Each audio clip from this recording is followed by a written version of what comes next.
In the beginning, God created the heavens and the earth. I think I went too early. In the beginning, engineers used 0 and 1. Then they got tired of writing numbers, so they created assembly. Then they got tired of assembly, so they created programming languages.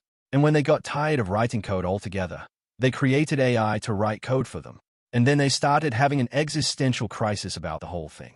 So to understand how this whole vibe coding thing was born, we need to go back to 2021, when GitHub first released something called Copilot, an AI tool that sat inside your code editor and basically helped you complete your code. It was genuinely useful, but at that point, it was still very much just an autocomplete tool for developers. And then ChatGPT arrived in late 2022, and things started getting really interesting. Because now, for the first time in history, you could just describe what you wanted in plain English and the AI would hand you the code. People started copy-pasting entire chunks of code into their projects without fully understanding what any of it did.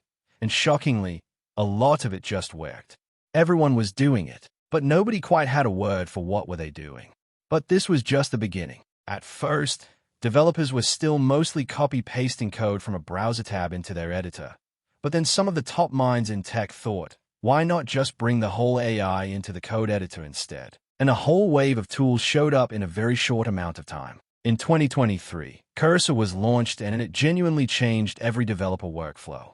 It wasn't just autocomplete. Now AI tools could understand your entire code base, and you could describe what you wanted in plain English right inside your editor, and it would work on the code like an actual developer would. By 2024, models like Claude got surprisingly good at reasoning through large, complex projects, and developers started spending less time typing and more time just having conversations with their software. And then the revolutionary AI coding agents like Claude Code arrived in 2025. Now, instead of asking the AI to write one function at a time, you could ask it to build entire features. It was like having a developer sitting inside your computer, and you were just handing it tickets to complete. And this is around the time a very important question started floating around everywhere. If you don't understand the code your app is running on, are you even really coding? Nobody had a clean answer yet. But someone was about to give this whole phenomenon a name. February 2025. Andrej Karpathy, co-founder of OpenAI, former head of AI at Tesla, posted something on X that broke the internet in the nerdiest possible way.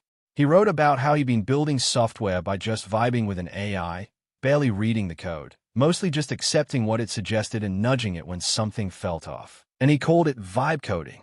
That post did something really powerful. It gave a name to something millions of people were already doing but didn't quite have language for. Within weeks, vibe coding was everywhere. And of course, people had their questions about this whole thing. There were people who were supporting this trend and others were against it. Most people argue that the problem with AI-generated code is that most of the time it has security vulnerabilities and it doesn't handle edge cases very well. And it is actually true. AI-generated code can work perfectly fine until they fail at the worst possible moment. And you have no idea why, because you never understood what was running in the first place. And underneath all of that is a bigger, more uncomfortable question. If the next generation of developers never learns the fundamentals because the AI just handles it, what happens to the collective knowledge of how this stuff actually works? Are we building a generation of people who can drive a car but have absolutely no idea how the engine functions? That might be fine, right up until the engine breaks. But then there is the other side of the story. Every tool in history that made something easier was met with exactly this kind of resistance. Photography didn't kill painting. Calculators didn't make mathematicians obsolete. And maybe AI handling the tedious, mechanical parts of coding just frees people up to focus on the actually interesting stuff, things like ideas, design, and problem solving. And if you have become too dependent on AI and want to improve your skills, one thing you can check out is Codecrafters. It's basically a platform where you get to build interesting stuff yourself, and trust me, this will help you grow from a developer into an engineer. Link is in the descriptions. So after everything we've discussed, now the question is, where does this all go from here? Honestly, it's hard to say, and I'll admit, I might be a little early making a video called The History of Something that is very much still happening. The tools are getting dramatically better.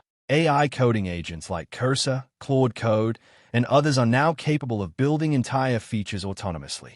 But here's the thing nobody has a clean answer to yet, and this is what I genuinely want to know what you think about. As AI gets better at writing code, what does it actually mean to be a software developer? Let me know in comments what do you think, and I'm genuinely curious whether you think this is the best thing to happen to software or a slow-moving disaster we'll regret in 5 years. If you like this video, make sure to show some love, and I'll see you guys in the next one.